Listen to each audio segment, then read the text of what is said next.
Biden is fighting to keep his campaign alive during solo press conference. I told you guys that it wasn't going to be as bad as you think it was going to be, and the media was going to play the role of covering it as like, he had some moments, but he ultimately pushed through. Look at what a big boy he is, and that is the overwhelming consensus. Obviously, in the normie sphere, everyone's talking about Vice President Trump. Everyone's talking about President Putin. But in the media sphere, in the sphere of those with actual proximity to power, the way that this press conference was reviewed was, he showed that this is his favorite subject, and he's good at talking about NATO. Look at him. He's so good at foreign policy. Working to save his re-election campaign. The president took questions last night at his first solo news conference in 8 months.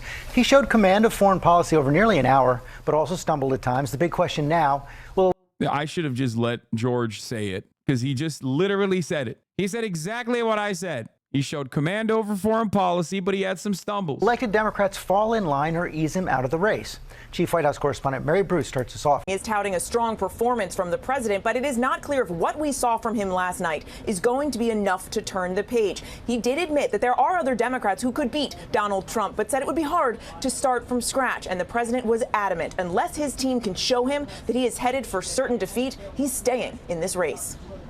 Overnight, despite a rising wave of opposition, President Biden making clear his mind is made up, convinced that he remains the best candidate to defeat Donald Trump. I think I'm the most qualified person to run for president. I beat him once, and I will beat him again. During an hour-long press conference, Biden taking questions from 9 reporters, hoping to demonstrate he has the mental fitness and stamina to stay in this race and lead for 4 more years. I'm not in this for my legacy. I'm in this to complete the job I started. But out of the gate, Biden mixing up his own vice president and his rival. Look, I wouldn't have picked Vice President Trump to be vice president, but I think she was not qualified to be president. Trump seizing on that moment, writing, "Great job, Joe." But Biden firing back, yes. He said, "Great job, Joe. Oh, you're doing great." It's so funny because, like, in a way, Trump can't be beaten on him too hard for 2 reasons. One, because he wants him to stay in the race because he knows that's a beatable candidate, unlike the rest of the Democratic lineup. And he also can't be beaten on him too hard because then he's going to look like he's just like doing elder abuse, and no one wants to see that. But of course, the fact that he's pulling his punches also causes election watchers to see him as like a person that's moderating his positions. So in a way, it's a win-win-win for Donald Trump to just like kick back, let the media cycle eat Biden alive, and they just do the damn thing with the RNC. That's really gonna swap the attention, I think. Unless Biden actually says some fuck shit in between now and the RNC, like, the media will of course shift their focus over to like how insane the Republicans are, even though I suspect that this RNC cycle is going to have the Republicans trying desperately not to come across as like super radical. So we'll see. I know the difference. One's a prosecutor and the other's a felon. Hours earlier, a similar mistake. Biden introducing Ukrainian President Zelensky as Russia's Vladimir Putin. Ladies and gentlemen, President Putin. President Putin. We're going to beat President Putin. President Putin. We're going to beat President Putin. Zelensky. I'm so focused on beating Putin. Pressed on that error, the president laughing it off. You mixed up Presidents Zelensky and Putin. Good catch, sir. You really killed it. Putin earlier today. Dismissing the moment and calling the NATO summit a success. But even as he pushed back against concerns about his age, the 81-year-old admitting, I just got to just pace myself a little more. Pace myself. In the next debate, I'm not going to be traveling into 15 time zones a week before. But the president was defiant, dismissing the growing chorus of Democrats calling for him to exit the race. I served in the Senate a long time. The idea that senators and congressmen running for office worry about the ticket is not unusual. And so I'm just going to keep moving, and because, look, I got more work to do. We've got more work to finish. And while he said he has full confidence in his Vice President Kamala Harris's ability to be president, from the very beginning, I made no bones about that. She is qualified to be president. That's why I picked her. he made clear he would only reconsider his decision to stay in the race if polls show he has no path to victory. No, unless they came back and said, there's no way you can win.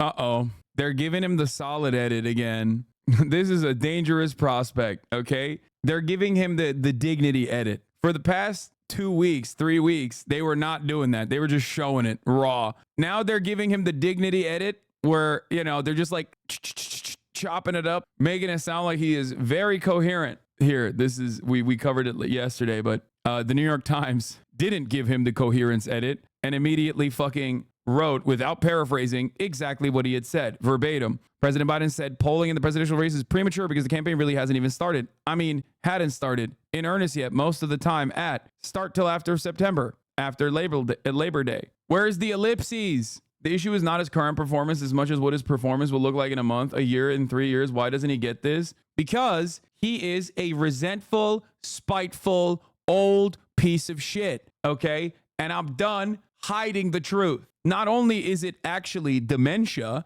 but he is reflective of the broader boomer side movement. That's literally it, brother. He is a spiteful, resentful old man, and many of us know those people in our immediate lives, people that are just holding on due to modern medicine going too far, extending the lifeline of all of these fucking assholes who have captured 75% of the wealth. He's just a regular old, crusty ass boomer who's just like, why won't you give me what's due? I deserve it. I deserve it. That's it. He's just like, I've been in politics for 50 years. I'm the president. Look at how great my agenda has been so far. I deserve it. It's my time. It's my time. I'm done with entitled ass boomers. I don't do a lot of generational politics because I think it's like ultimately it lends itself so perfectly to reactionary sentiment. But god damn, dude. God fucking damn. What is going on in the world, brother? Have you covered Project 2025 or the Jeff docs or just covered Biden being old?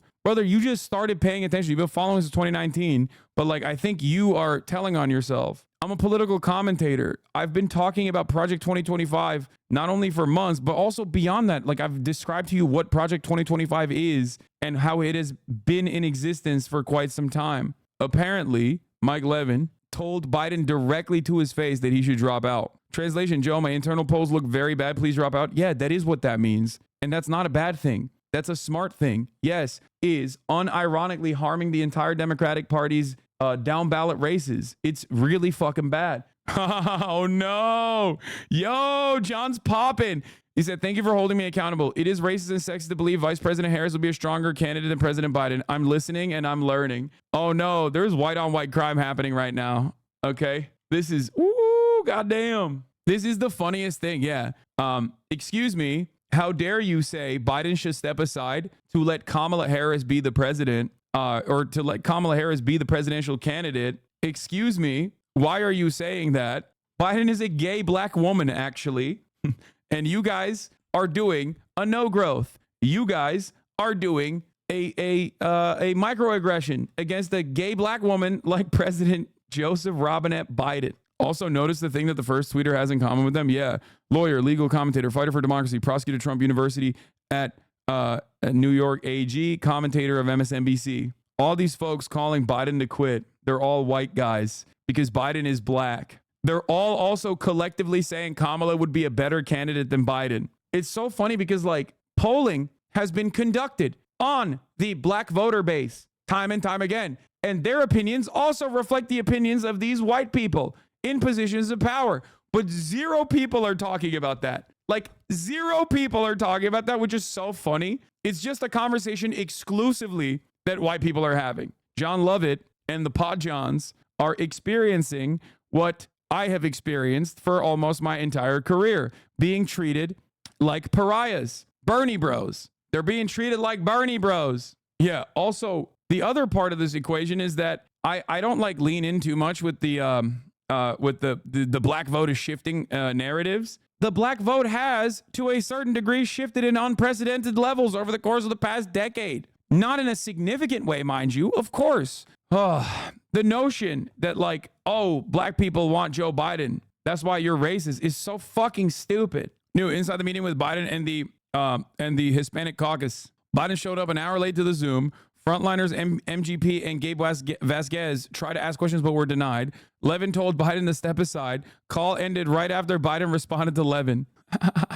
Oh my God. Shit is not doing all right. According to the source, Biden responded to Levin's comment. The host tried to end the meeting, but Biden said he had time for one more question. Despite the president trying to take another question, the host, Representative Linda T. Sanchez, ended the meeting anyway. Why is the BBC so bloodthirsty? Let me say this as clearly and as simply as I can. Inaudible. That's not real, by the way. That's not real. I don't think they actually posted that. They say, I'm still running. It's an edit. Guardian is coming out with the knives too. Hakeem Jeffries linked up and built with Brandon today as well. Hakeem Jeffries reportedly did not offer Biden his endorsement in the private meeting, which is pretty wild. For anyone on the Hill, this letter is explicit permission, perhaps even tacit support for coming out against the president. It seems neutral. It isn't. Yeah, he's...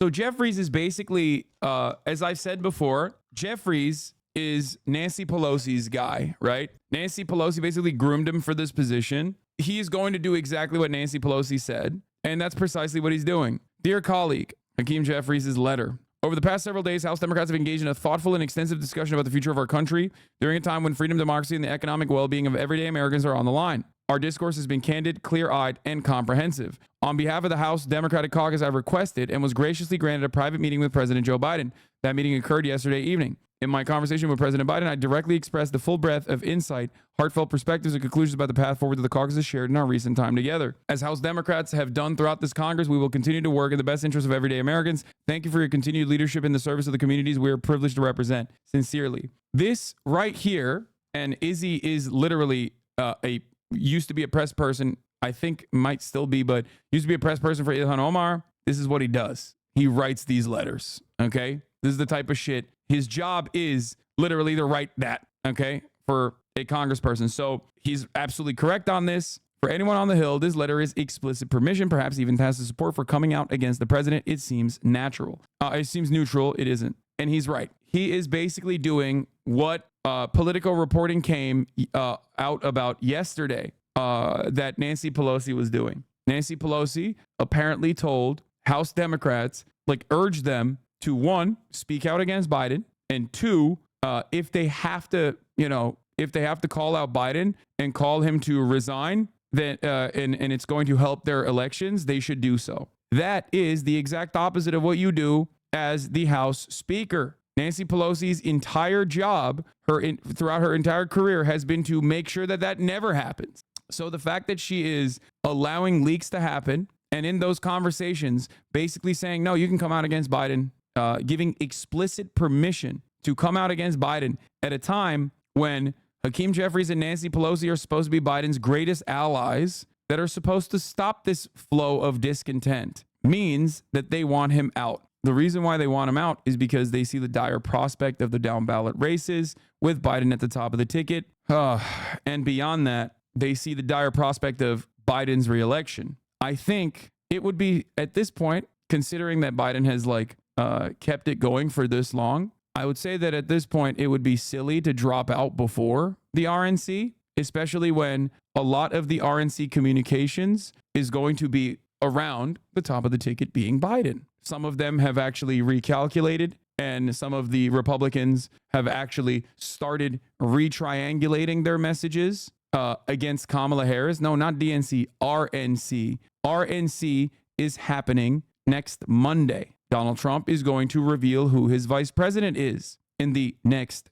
3 days. Ultimately, it's going to be JD Vance, but that's different. Right now, even if they had convinced Biden to drop out yesterday or today or tomorrow, I doubt that they would come out before the RNC. They want the media to pay attention to the madness cycle of the Republican Party. It would be genuinely smart to, wait until after the RNC is done to come out with the Biden dropout revelation. That is if they have actually convinced the old man to listen to reason. Having said that, in that time frame, however, you got donors saying they're going to freeze roughly $90 million as long as Biden stays in the race. Biden won't quit unless Obama comes out against them running publicly. Yeah, that is really chaotic, though. Biden's soul is willing, but the flesh is spongy and bruised. True. Who is favored to win the 2024 election? 538 uses polling, economic, and demographic data to explore likely election outcomes. Biden wins 50 times out of 100 in our simulations over the 2024 presidential election. Trump wins 49 times out of 100. There is less than 1 in 100 chance of no electoral college winner. I have maintained the position that there is still a likelihood that Biden wins this election. The problem is not whether or not Biden can win the election. The problem is how fucking unlikely it is at a time when it should not be a toss-up at all. The fact that there is still a likelihood that Biden can win the election is the reason why he's holding on for dear life, which is really fucked up. A lot of the new polling that's coming out shows him losing popularity in swing states, and that's pretty fucking significant. Internal numbers are showing that they're underwater, and that's also pretty fucking significant. This is not a 50-50 race. This should not be a 50-50 race. This should be a 70-30 race. If there was currently a competent leader at the top of this ticket, it would be 70% favoring the Democratic Party, 30% favoring the Republican Party. Right now, it isn't there. And that's a massive problem, especially considering how much worse the media cycle is going to get for the top of the ticket and what the down ballot implications are. All of the other Democrats that are unfortunately running in the same election cycle as a 800-year-old man whose only prescient message is going to be, okay, we beat Medicare. If that is the guy leading the party, everyone is only going to talk about that. And the more they talk about that, the less likely it is for Democrats to be able to captivate those who are just not interested in voting.